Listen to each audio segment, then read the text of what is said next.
Dans cette présentation, je propose de découvrir l'aide à distance avec TeamViewer version 15. Il s'agit donc de la connexion d'un iPad à un Android Huawei Y6. Alors cette présentation est faite dans le cadre des ateliers du SILAC pour la saison 2019-2020, mais c'est un spécial confinement. Alors nous allons voir dans cette présentation une partie des fonctionnalités de TeamViewer. On ne verra pas par exemple ni les réunions ni le transfert de fichiers. Cette présentation, comme je disais tout à l'heure, est consacrée uniquement à un Android Y6 connecté à un iPad.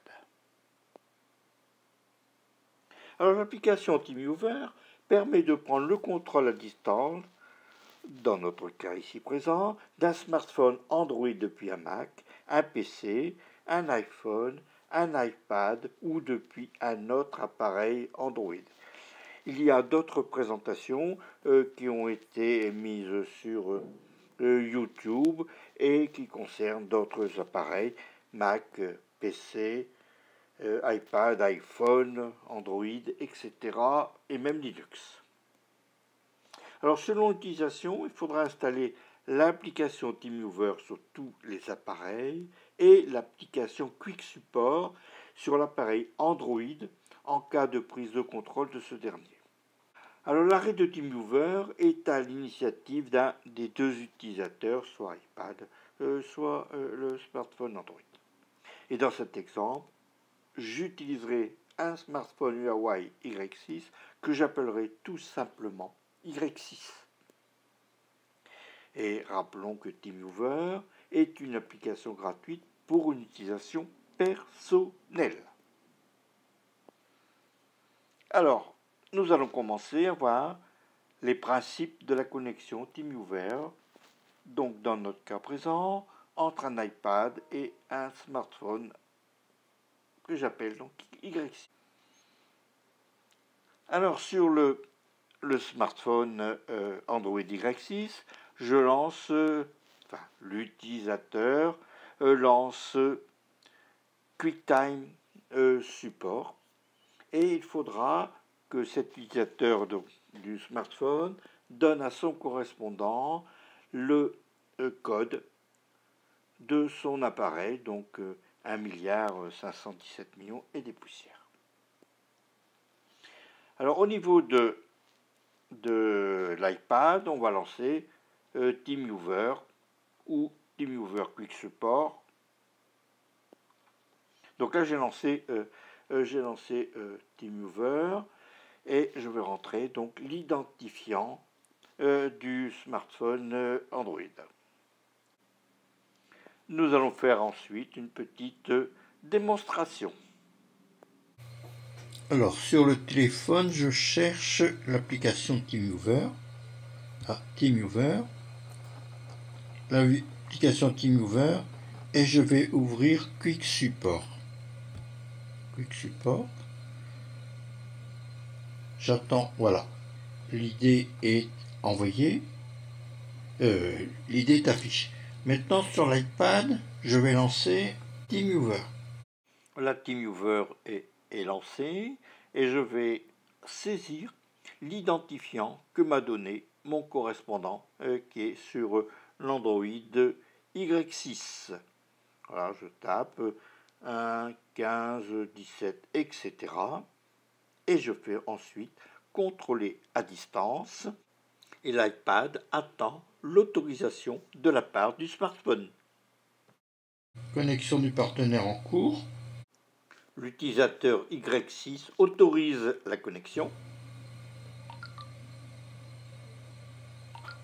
Ah, ça y est. Donc je vois sur l'iPad ce qui se passe sur l'Android.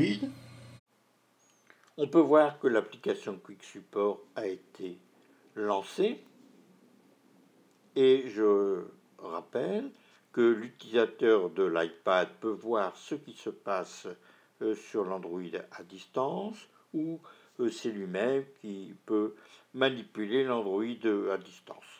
Mais bon, c'est quand même plus commode, surtout si c'est pour donner des explications, que ce soit l'utilisateur distant, donc dans le cas d'Android Y6, qui fasse les manipulations. Alors Y6 va lancer maintenant Microsoft Office. Je rappelle que depuis le 21 avril, il s'appelle Microsoft 365. Là, il s'agit bien d'une version qui est liée à un abonnement Office 365. Donc l'utilisateur a lancé une feuille de calcul Excel. Il va parcourir la feuille de calcul Excel et il va aller toucher une cellule qui contient un lien vers soit une autre présentation, soit alors dans le cas présent, il s'agit d'un fichier PDF, la rampe de lancement numéro 139. Et là, on voit que la rampe 139.pdf s'affiche sur l'Android Y6. La voilà, il s'agit d'Excel 365. C'est une petite rampe de lancement publiée dans le cadre des activités des clubs Microcam. Alors l'utilisateur va parcourir un peu la petite revue. Il peut bien sûr faire un zoom. Il peut aussi bien sûr mettre en position paysage son iPhone, enfin pardon, son Android Y6, c'est l'habitude.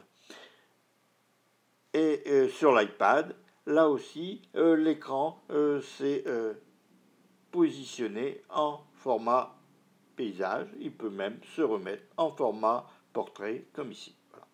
Donc il suffit que l'utilisateur tourne son écran pour que sur l'iPad, on voit exactement la position de l'iPhone, encore une fois, l'Android Y6 à distance. Puisque je viens de vous parler d'iPhone, l'utilisateur à distance Y6 va maintenant lancer l'application Apple Music qui existe aussi pour les appareils Android, donc c'est toujours pareil, sous la forme d'un abonnement. Alors dans le cas présent, c'est un abonnement gratuit pour un essai de 3 mois.